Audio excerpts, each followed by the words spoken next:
আসসালামু আলাইকুম রহমতুল্লাহ বারাকাতু। কেমন আছেন সবাই? আশা করছি খুবই ভালো আছেন। এটাকে বলা হয় সুইজিং, অর্থাৎ সুইজিংটা এমন যে একটা পাইপ সেম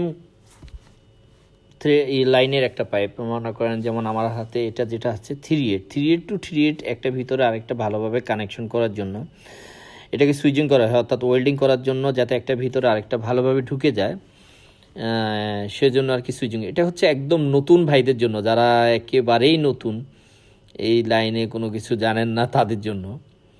তো আমরা একটা পাইপ সুইচিং করে ফেলছি। তো সুইচিং হচ্ছে আমাদের এটা অন্য আরেকটা সাইডও করে ফেলবো, কারণ পাইপটা আমাদের একটু লম্বা করতে হবে, যেহেতু পুরোপুরি দোনো সাইডে। তো আমরা দোনো সাইড পুরো সুইচিং করে নিছি।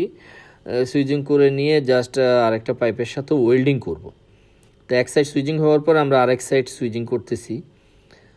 তো যারা নতুন, আপনাদের জন্য, আপনারা চাইলে শিখতে পারেন। অর্থাৎ সুইচিংটা এই কারণেই করা হয় যেন একটা পাইপের সাথে আরেকটা পাইপ খুব ভালোভাবে ঢুকে যায়, এবং আপনি যখন ব্রেজিং করবেন ব্রেজিংটা যেন ভালো হয়, অর্থাৎ মেটালটা যেন ভালোভাবে ভিতরে চলে যায় এবং এটা ভালো থাকে এবং লিক যেন না হয়। তো এই কারণে আসলে নর্মালি পাইপ আপনি এমনি জোড়া দিবেন, কিন্তু আসলে লিক থাকার সম্ভাবনা থাকে। সুইচিং হলে হয় কি, মালটা ভিতরে ঢুকে যায়, অর্থাৎ যেই আপনি ব্রেজটা দিবেন, ওয়েল্ডিং করবেন, সেটা ভালোভাবে ভিতরে ঢুকে যায় এবং ভালোভাবে টাইট আটকায় আর কি, অর্থাৎ লিক থাকে না। তো আশা করছি আপনাদের ভালো লাগবে যারা নতুন শিখতেছেন। আরও কিছু জানার থাকলে আমাকে জানাবেন, আমি চেষ্টা করব আমার সাধ্যমতো সুন্দরভাবে প্রত্যেকটা ভিডিও করার জন্য, যেন আপনারা জানতে পারেন, শিখতে পারেন অথবা বুঝতে পারেন। তো আমার ভিডিওগুলো, সবগুলো ভিডিও আপনারা দেখবেন, দেখলে নতুন নতুন জিনিস শিখতে পাবেন। এখানে হচ্ছে আমি কোনো স্পেসিফিক একদিন এক এক এরকম কাজ আর কি আমার, তো প্রতিদিন একই রকম কাজ ব্যাপারটা তা না।